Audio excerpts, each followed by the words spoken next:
walaupun saya tahu masa dah nak habis, tapi saya rasa saya lajakkan sikit lagi. Break sekejap 2-3 minit. Kalau ada soalan, sebab dekat chat room susah nak baca, boleh pergi dekat sini. Slido.com 65314, boleh masukkan soalan dekat situ. Nanti lepas break 3 minit, saya baca soalan. Kalau saya boleh jawab, saya jawab. Kalau saya tak boleh jawab, saya tipu atau saya buat tak nampak lah soalan tu ya. Jadi boleh pergi mana ke, saya onkan sekejap. Check.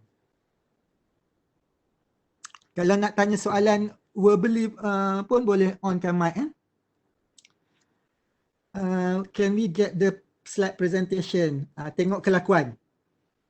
Kalau semua okey, saya akan bagi nanti dekat hujung. Okay, insyaAllah dekat at the end of the presentation, saya akan sharekan dia punya link. Okay. So siapa yang dah toilet, saya andaikan dah lah ya. Kalau lama sangat tu pergi check doktor lah. Takut ada masalah apa-apa. Ada dua soalan setakat ni. Satu soalan, adakah service learning termasuk dalam project based learning? Okey, ni dua ceramah digabungkan. Mungkin dah confused ya, nak ikut yang mana agaknya. Okey, yang kita perlu tahu, setiap pendekatan pembelajaran ini ada ciri-ciri prinsipal dia. Project based learning kita dah dengar daripada Dr. Kir, ada prinsipal dia. Ada problem must be authentic, apa lagi, in a group, lepas tu makan masa yang panjang dan sebagainya. Service learning pun ada prinsipal dia. Tetapi bila kita bekerja dengan pendekatan tertentu, secara tak langsung sebenarnya dia akan cross.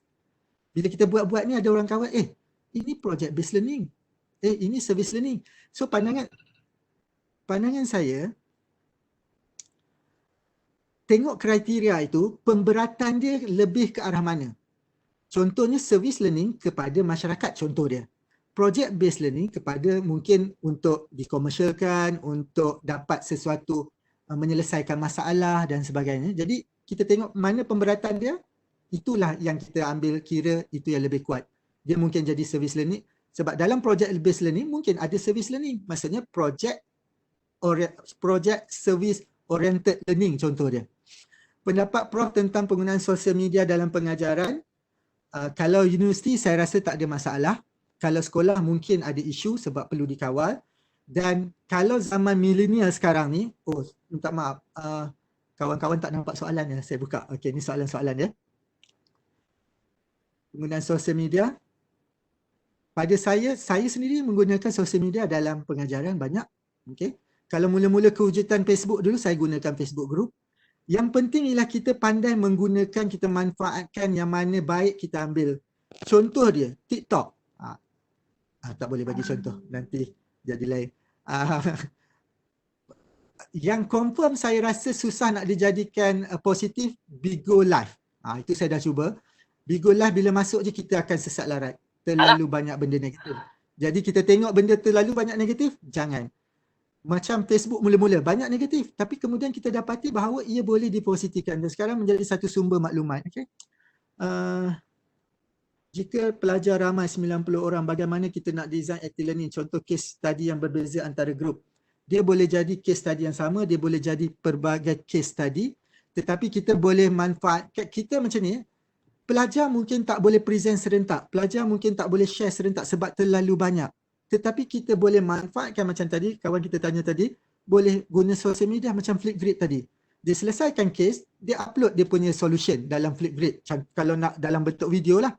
So kalau kita tak sempat nak selesaikan semua, nak discuss semua, kawan-kawan pula, pelajar-pelajar semua boleh tengok semua solution case tadi tersebut, boleh bagi input, boleh bagi feedback, dan kita pun boleh masuk untuk bagi feedback.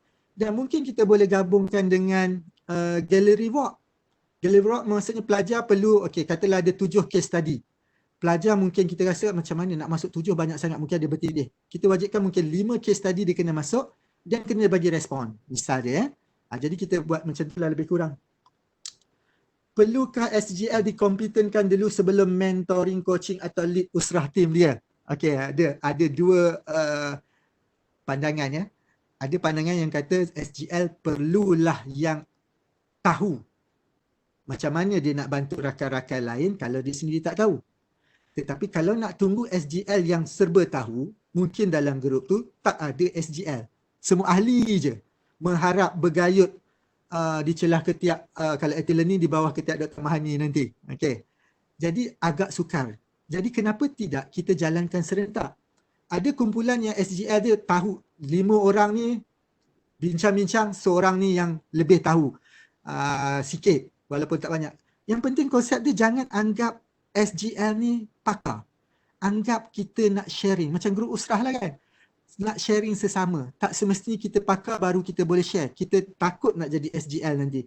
So konsep macam saya kata tadi, mungkin dalam 5 tu sama-sama, cuma SGL ni adalah yang orang yang moderator. Okay, kau buat ini, aku buat ini, aku tak tahu ini, kita share ni, tak tahu ini pergi jumpa group leader, tak tahu juga boleh cari maklumat. Okay, jadi belajar sama-sama baru naik sama-sama. Jadi lepas tu semester kedua, 5-5 tu boleh jadi SGL dah. Misal dia. Sebab dia tak ada betul salah. Dia bukan kita kata lantik SGL, oh kena ada pakar. Pembelajaran berterusan. Tak salah untuk kita buat salah untuk jalan kebaikan. Dapat pahala. Kalau tersepak batu pun nanti syahid agaknya. Soalan. Okey, dah jawab soalan. Okey, kita kembali ke isu yang suara siapakah itu? Okey. Ini yang saya kata tadi, best practice untuk virtual meeting room. Kalau siapa yang ada urusan, insya-Allah bolehlah tinggalkan, tak ada masalah, saya tak kecil hati, tapi saya nak habiskan juga yang ini. Okey, best practice untuk siapa yang menggunakan synchronous learning ya. First meeting, setting expectation. Ini yang saya kata. Okey, kelas saya 5 minit pertama you dah mesti masuk. Sebab saya, apa-apalah you kena ada, you kena terangkan expectation. Okey. Ataupun mungkin you nak bagi attendance 5 minit pertama sebab tak nak ganggu waktu tu. Jadi you akan kata, okey, saya cuma akan bagi 5 minit pertama attendance. Okey. Siapa yang tercicir, dianggap tidak adil. Dia akan datang awal. Okey. Engage student early. Maksud kalau kita nak buat active learning, jangan tunggu okey kuliah keempat lah. Misal dia. Start awal-awal. Walaupun active learning tu ialah apa orang kata ni? Yang mula-mula pelajar nak berkenalan tu. Breakers apa? Icebreakers contoh dia. Walaupun itu, tapi pelajar dah bersedia, oh ada aktiviti macam ni. Jadi bila ada teaching and learning sebenar, dia dah bersedia. Okay? Ta'aruf kan. Dan ini yang kata tadi kan, tak nampak student off-kan video, memang betul kita ada masalah data. Okay? Pelajar tak boleh on. Tetapi kalau saya, memang kita tak boleh wajibkan pelajar on sepanjang masa sebab data untuk video online learning, asynchronous learning agak besar ya. Bagi Webex, bagi Zoom, bagi Google Meet contohnya 1 jam makan data 700-800 MB. Okay, besar. Tetapi kalau kelas saya you boleh suggest student on video kalau dia tak ada masalah. Tapi kalau dia masalah, saya kata at least 5 minit awal, 5 minit akhir. Contoh dia. Kenapa? Sebab nak menuntut ilmu, saya ingat arwah mak saya pesan. Kena betul-betul bersedia. Dah mandi, dah pakai kemas, dah isi perut penuh. Sadia, boleh printkan tak yang tak InsyaAllah bolehlah dia tolong. Tak, yang daripada komputer nak ke photostat machine. Okey, suara Dr. Salimah sebab Dr. ni Salimah boleh print. Mas Niza suruh saya. Kat mana kita tadi? Okey, ni for the first 5 minutes ataupun last final 5 minutes. Sebab apa? Kalau kita tak minta pelajar begini, bagi pelajar yang data dia kira okey lah tapi limited. Kalau tidak pelajar masuk, kita tak tahu dia dah bersedia ke tidak. Jadi bila kata begini, 5 minit awal kita nak tengok, at least dia dah bersedia, dah tak pakai baju kelawar, tak pakai, dah mandi, nak menuntut ilmu kena segar. Lepas tu dia nak buat apa tak kisah. Jadi kita dah memaksa dia untuk bersedia 5 minit. 5 minit terakhir mungkin kita nak discuss bagi apa-apa, nak tunjuk muka, nak tunjuk keprihatinan kita tambah sekarang ni kan. Sebab untuk teaching and learning online, kita have to remember, kita ada banyak jenis interaction, presence. We have social presence, we have teaching presence, we have content present, macam-macam present. Tetapi kita kena alert bahawa teaching present penting. Pelajar perlu nampak kita pun perlu nampak pelajar. Untuk seketika pun tak apa, lepas rindu. Jadi lepas tu dia nak off sepanjang masa pun tak apa. At least kita tahu pelajar tu wujud. Okay, itu saya punya kelas lah. Dan itu kita maklum lah polisi. Pada awal semester. Kalau tak ada kemudahan lain, dengan pool pun dah cukup macam saya kata tadi. Tetapi yang saya nak memberi pendedahan ataupun kepentingan sekarang ialah breakout room. Untuk active learning semua kena sedar kepentingan breakout room. Breakout room Jadi kalau Big Blue Button kita ada breakout room. Masalah dengan WebEx. Okay. Sebab WebEx kita ada masalah tak ada breakout room. Kita punya version. WebEx ada version yang breakout roomnya ada. Saya tak pasti kenapa UTM tak ada. Saya tak jumpa lah. Mungkin saya tak jumpa lagi, tapi dah puas saya cari tak jumpa breakout room. Itu sebab pengajaran saya tak pakai WebEx. Saya menggunakan Zoom semester lalu. Okay? Pada saya Zoom lebih pandangan peribadilah. Saya selesa dengan Zoom.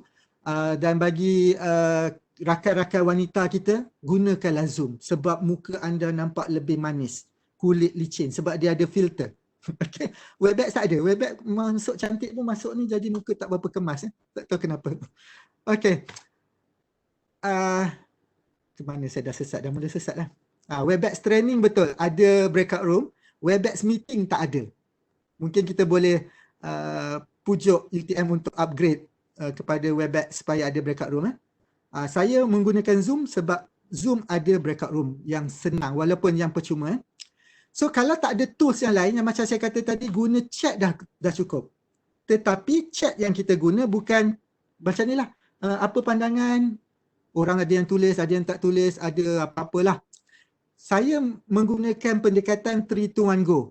Ini saya terbaca dekat mana, teman saya applykan. Macam tadi yang kita buat.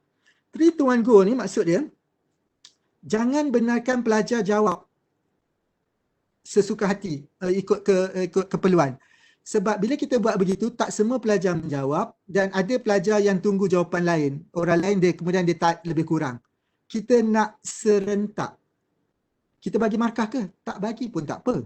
Tetapi kalau perasan bila kita nak exit meeting, dia akan tanya nak save ke tidak kan session. Saya save semua session.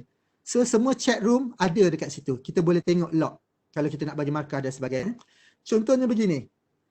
Kita dah mengajar, kemudian kita kata take 1 minute to reflect on what you have learned and write down one thing from this session that you can try with your student. Contoh dia. Answer in chat window, but please don't answer it now. But you just type in your chat room atau in a notepad, copy paste to your chat room and wait till I said 3, 2, 1, go. Dan you bagi masa. 3, 2, 1, go tu bermaksud dalam masa 30 saat semua dah tekan enter. Jadi bila you tengok log data, bila dia hantar tu lebih tu bermaksud dia tunggu jawapan orang lain. Okay? Jadi saya suka macam tu. Tetapi kalau student sampai 90 kena tengoklah juga. 90 orang go serentak, tiba-tiba jam, kita tak pasti. Saya tak pernah ada student yang seramai itu. So boleh amalkan. Kalau tak sempat nak belajar benda lain, chat dah cukup. Poll pun ada. Okay? Mengapa? Semua tahulah kenapa mengapa kan. Sebab bila dia jawab, serentak, dia tak boleh, dia macam ni, dia live. Jawapan dia kena fikir betul-betul. Kalau salah mungkin dia malu. Tapi kalau dia bukan live ataupun bukan serentak, dia boleh tunggu jawapan orang lain. Kena 2-3 kali macam tu, dia akan bersedia dengan kelas kita. Okay, kalau kita buat begitu. Ini Zoom sekadar untuk tunjuk. Zoom by default, siapa yang pakai Zoom, breakout room tak ada. Okay. Walaupun yang free, walaupun berbayar sebab dia off. Jadi siapa yang pakai Zoom, saya bukan promote Zoom tapi sebab saya selesa dengan Zoom. Dulu ada isu security, sekarang alhamdulillah nampak macam dah okey, dia ada meeting, waiting room dan sebagainya. Contohnya ini kita boleh buat, kalau student kita boleh assign berapa orang pelajar dalam meeting. Ni saya tak boleh nak tunjuk contoh sebenar sebab kelas dah habis. Jadi tak ada student dah dalam room waktu tu. Jadi saya cari dekat internet, ini contoh dia. Kita boleh setkan 6 orang dalam 2 room automatic. Jadi kita tak perlu fikir siapa masuk room mana, dia automatic. Kalau manual kita yang hantar. Breakout room nombor 1 apa ini saya tak perlu tunjukkan. Boleh explore sendiri. Google Meet bagus tetapi masalahnya breakout room belum ada. Dia kata akan ada soon. tetapi masalahnya tak boleh tersenyum sebab breakout room dia yang dicadangkan nanti ialah Google Suite Enterprise for Education, berbayar. Yang free tak ada breakout room. Ini yang berdasarkan maklumat awal. Maklumat kemudian nanti saya tak pasti. Kalau tengok dekat situ dia kata $4 per academic staff per month untuk pakai yang Google Suite Enterprise for Education ni. Tapi kalau nak pakai Google Suite je RM4, $4, 4 kali $4 tak sampai RM20. Okey. Boleh pakailah. Tapi kalau nak free, Zoom. Satu kelebihan lagi Zoom, dia yang free 40 minit je. Kan? Lepas tu kita kena create room baru. Itu saya suka sebab dia menyebabkan kita berhenti sebelum 40 minit, take a break 5 minit, pelajar boleh berehat, pelajar pergi toilet, masuk balik nanti room yang baru dengan semangat yang baru. Okey, ini contoh breakout room lah. Kita boleh bila breakout room ni sebab dia boleh buat macam-macam ini contoh breakout room, 3 orang satu kumpulan. Ini kalau saya nak tunjuk contoh lah. Tapi saya bohong sebab ini kelas saya sebenarnya memang student dia 3 orang je. Jadi tak boleh breakout room. Tapi contoh dia, kalau student ada 20, you boleh breakout room dan sebagainya. Contohnya dia di tengah tengok video untuk selesaikan masalah. You boleh masuk dari room ke room nanti. Dan bila kita kaitkan dengan active learning, macam-macam kita boleh guna untuk breakout room ni. Think, pair, share boleh, brainstorming boleh, note taking boleh, gallery walk boleh, debate preparation boleh, problem solving boleh, concept map, jigsaw activity, semua boleh dengan breakout room. Itu sebab saya amat galakkan kalau you nak mengajar semester depan, carilah video conferencing tool yang ada breakout room. Sebab active learning amat selesa, mudah kalau ada breakout room Think, pair, share contohnya. Semua dah tahu think, pair, share kan? Mula-mula think bagi masalah, pair, masuk breakout room, share, masuk balik room besar dan main room. Dan dari masa semasa kita boleh masuk dalam breakout room yang mana tu, bagi guide, tengok apa dia buat dan sebagainya. Cuma masalah bagi siapa yang pakai breakout room, pelajar tend to forget untuk masuk balik main room. Kita kata 5 minutes, kita kena ingatkan. Tetapi Zoom dia boleh automatic keluarkan semua masuk balik main room kalau yang degil tak mau keluar. Sebab bila berdua-duaan begini kan, yang ketiga nanti syaitan. Jadi pastikan ketiga ada tu. Macam ni lah. Think how will student be affected by the COVID-19 virus. Minta maaf saya cakap laju sebab masa kita jot down your own 1 minute sendiri. Kemudian masuk breakout room, pair kan 2-3 orang. Okay. And then kalau saya, kalau kumpulan tu banyak, saya tak nak mereka bincang rata-rata, saya buat Google Doc terus. Saya dah buat dokumen, saya letak dekat notes atau notepad, tinggal copy paste je macam ni. Kalau student ramai sangat tak tahu macam mana nak bahagi kumpulan kan, mungkin boleh buat beginilah. Siapa yang nama A dengan F, masuk breakout room file yang ini. G dengan M sampai sini. Tapi you have to check first lah. Tiba-tiba T dengan Z ada 2 orang je, sedangkan kumpulan lain 7-8 orang. Tak balance lah. Jadi you kena fikirkan macam mana membahagi kumpulan. Okay. Dah letak begini, jadi pelajar terus pergi dekat Google Docs itu, terus update dia punya solution ke apa-apa dekat Google Docs tu. Jadi senang. Bila dia present, gunakan sharing screen je. Jadi saya dah sediakan dalam ni. Okay. 3-step interview. Ini pun satu teknik yang saya pernah guna. 3-step interview ni, kalau rasa macam dah penat mengajar, sebab dia makan masa sikit. Okay. Mula-mula student bekerja dalam satu kumpulan 2 orang. Masuk breakout room pertama, kita set kan.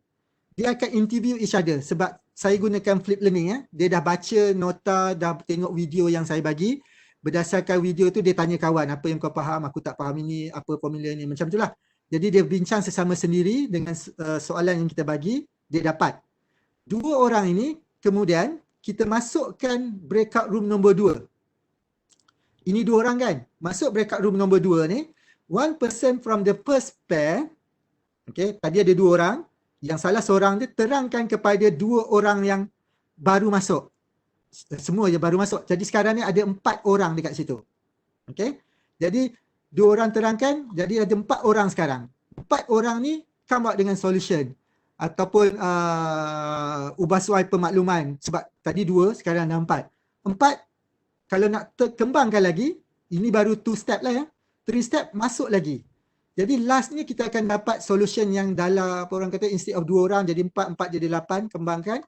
Bila masuk main room, okey, pecah macam tadi saya katalah, kumpulan besar, mungkin seorang atau 2 orang wakil untuk present. Jadi mereka akan dapat pelbagai solution yang lebih baik. Jigsaw pun boleh pakai dengan breakout room. Jigsaw saya rasa semua dah sedia maklum. Dia ada kumpulan pakar, kumpulan mula-mula kumpulan tak pakar baca sendiri, kemudian bincang dengan kumpulan pakar, kemudian kumpulan pakar ni balik kepada kumpulan sendiri, itu proses dia. So, boleh buat breakout room juga. Breakout room pertama, main room baca seorang-seorang. Breakout room kedua baca dengan pakar. Kita setkan, okey, siapa yang baca artikel A masuk breakout room nombor 1. Bincanglah dekat situ 10 minit. Dah habis, waktu mereka buat breakout room tengah discuss kumpulan pakar, waktu itulah kita create room baru untuk kumpulan-kumpulan tertentu ni. Jadi kita ada masa. Jadi dah balik kita kata, okey, siapa yang ini 4 orang masuk breakout room yang kita namakan. Jadi dia makan masa sikit, mungkin makan masa 30 minit, tapi percayalah, lepas tu kita tak payah mengajar dah topik itu. Sebab berdasarkan perbincangan, mereka lebih expert dah. Kita cuma buat check out dengan reflection je, mungkin. Polling tak payah bincang. Okey, minute paper boleh gunakan Padlet, Poll Anywhere, Google Form, ni semua. Padlet semua saya sedia maklum. Ini contoh siapa yang nak cuba. Minute paper, 1 minute paper atau 2 minute atau 3 minute. Okey, ada orang 1 minute, 2 minute, 3 minute, kita tengoklah bergantung kepada keperluan topik itu. Boleh tajuk soalan yang simple, boleh tajuk yang soalan yang higher thinking. Higher order thinking kita bagilah 3-4 minit. Okey. Jangan terpedaya dengan nama 1 minute paper. Kita boleh ubah. Sukati kita lah kelas kita kan. Aku nak 1 minute, 2 minute, sukatilah kita kata. Jadi mungkin kita kata 3 minute paper. So macam ni, what prevent instructor from using active learning strategy? Saya pakai Padlet. Jadi siapa yang pergi ke sini atau sign QR code, dia akan jumpa Padlet. So dia boleh masukkan, mana internet saya?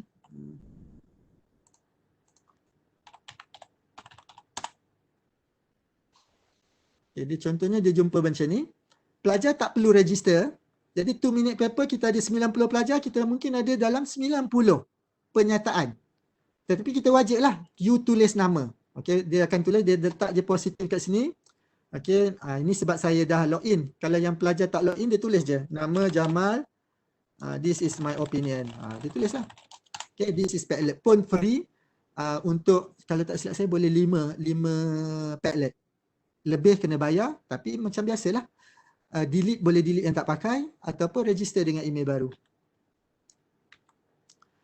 Yang saya galakkan juga bagi rakan-rakan yang nak pakai amalkan flip learning, gabungkan dengan flip learning. Selesa dan senang sangat pengajaran. Kita takut tak cukup masa bagi lecture. Flip learning kita dah buat kuliah video yang minggu lalu kita ada, 2 minggu lalu kita ada kursus screen cam semua, apa orang kata, screencasting. Manfaatkan. Bila flip learning, peringkat awal dia akan tengok kita punya PowerPoint, atau kalau kita tak sempat buat PowerPoint, apa-apa saja rujukan, baca. Jadi bila pengajaran, kita dah mudah.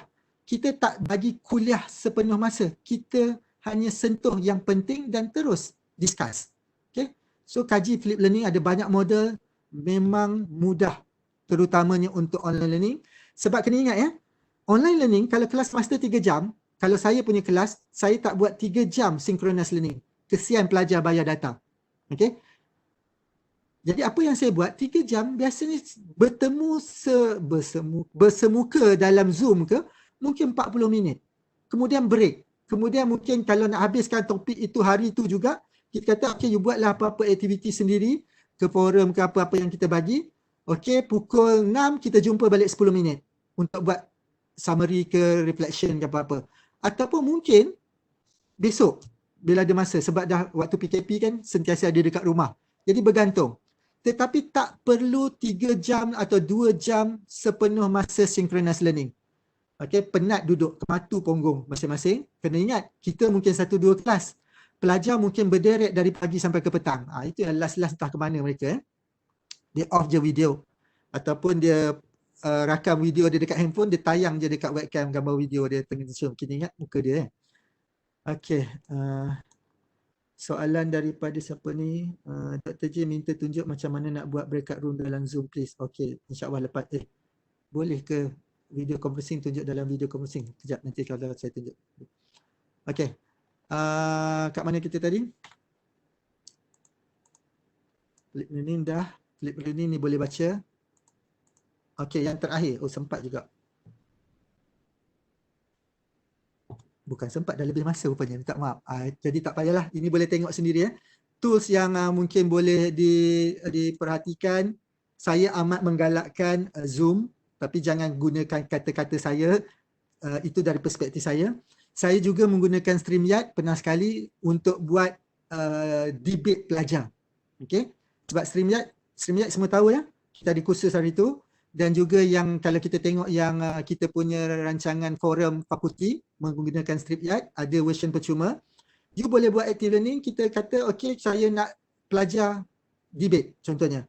So mungkin seorang menjadi moderator, 3 cadang, 3 pembangkang. Contoh Jadi mereka handle sendiri guna akaun percuma. Dan untuk pastikan nanti orang kata kan StreamYard ni dia tak live semua orang tengok. Dia mungkin ke Facebook live, dia mungkin ke YouTube. Kalau saya katakan okey untuk sesi ini salah satu soalan kuis keluar dari sesi itu. Jadi pelajar akan fokus. Okey, dia tak adalah tengok lecturer tak ada Webex, tak ada Zoom, dekat Facebook live dia tak ada siapa tengok, dia bersukaria. Kita kata dari itu ataupun mungkin 1 jam forum dengar, okey lepas tu rehat sekejap, 5 minit tu kuis ataupun soalan aktiviti dari soalan yang keluar daripada sesi active learning tadi tu. Itu bagus pakai StreamYard, percuma, amat digalakkan menggunanya. Okey. Kalau siapa yang nak pakai audience interaction tu yang simple yang saya tunjukkan dalam sesi kita ni. Saya gunakan tadi ada satu Mentimeter, satu lagi Slido. Dua-dua percuma untuk beberapa sesi yang kita boleh gunakan. Tak lebih kena bayar tapi boleh daftar, boleh delete yang tak pakai, boleh guna 2-3 akaun email, tak ada masalah. Padlet pun saya dah tunjuk tadi, Flipgrid yang tadi video tu. Poll anyway, poll.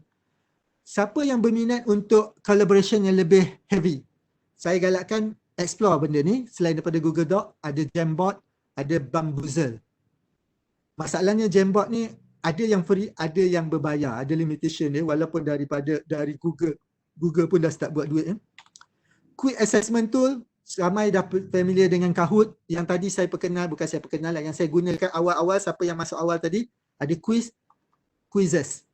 Ini saya suka untuk tarik perhatian pelajar awal-awal. Contohnya saya mengajar dulu, saya kata top 5 contohnya. Mungkin ada hadiah, makan malam bersama pensyarah.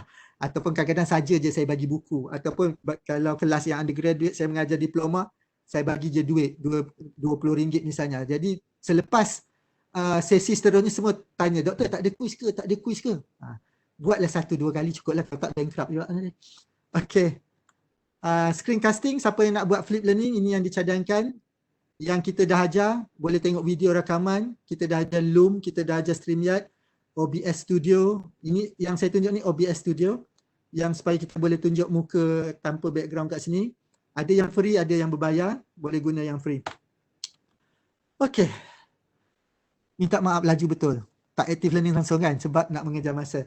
Okay, siapa yang nak nota boleh download, boleh QR code kan scan dekat situ ataupun nanti sebentar lagi saya copy paste kan dia punya URL siapa yang tak pandai ataupun QR code dia ada masalah.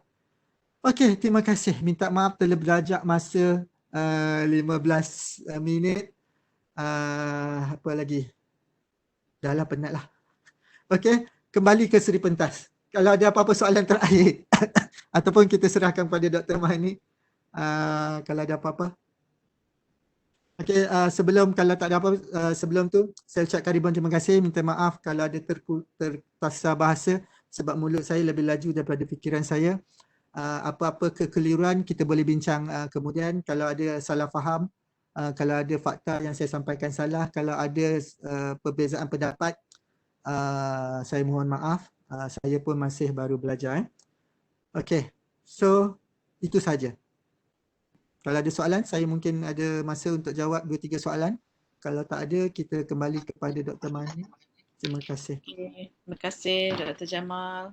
Thank you very much for the informative, interesting and fun presentation. Sekiranya ada apa-apa soalan, kita boleh ambil lagi sekejap. Kalau tidak, kita akan end the session. Do we have any questions from the audience? Ataupun mungkin agak malu bertanya di sini, boleh juga bertanya